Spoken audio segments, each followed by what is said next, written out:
నమస్తే అందరికీ. ఈరోజు మనం భగవద్గీతలో 2వ అధ్యాయం యొక్క 51వ శ్లోకం గురించి తెలుసుకుందాం.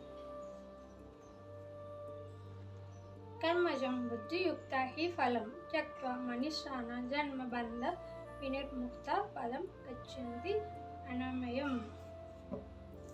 అనగా మన పెద్దవాళ్ళు ముసలి వాళ్ళని అంటూ ఉంటారు కదా, ఈ వయసులో తీర్థయాత్రలకు వెళ్ళి కృష్ణ రామ అనుకొని ఉండొచ్చు కదా అని చెప్పి ముసలి వాళ్ళని అంటూ ఉంటారు. వాళ్ళు ఎందుకు అంటారని చెప్పి దానికి ఒక భావం అర్థమైందనమాట నాకు ఈ శ్లోకంలో. అదేంటి అంటే, భగవత్ నామస్మరణ చేస్తూ భగవత్ సేవ చేస్తూ ఉంటే మనం వైకుంఠ లోకానికి చేరుకుంటామంట. నిన్నటి వరకు స్వర్గం అన్నో నరకం అన్నో, ఇప్పుడు ఏంటి వైకుంఠ లోకం అని అంటారా?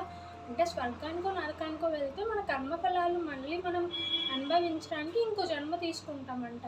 కానీ వైకుంఠ లోకానికి వెళ్తే ఇంకో జన్మ నుంచి ముక్తి పొంది ఆ భగవంతుని సేవయో భగవంతుని దగ్గరే ఉంటామంట వైకుంఠ లోకంలో.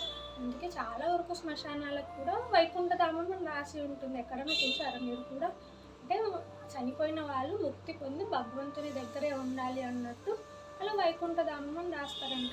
మీకు కూడా ఈ శ్లోకం అర్థమైంది అనుకుంటే తదుపరి శ్లోకంలో మళ్ళీ కలుసుకుందాం. అందుకొరకు ఛానల్ని సబ్స్క్రైబ్ చేసుకోండి. హరే కృష్ణ.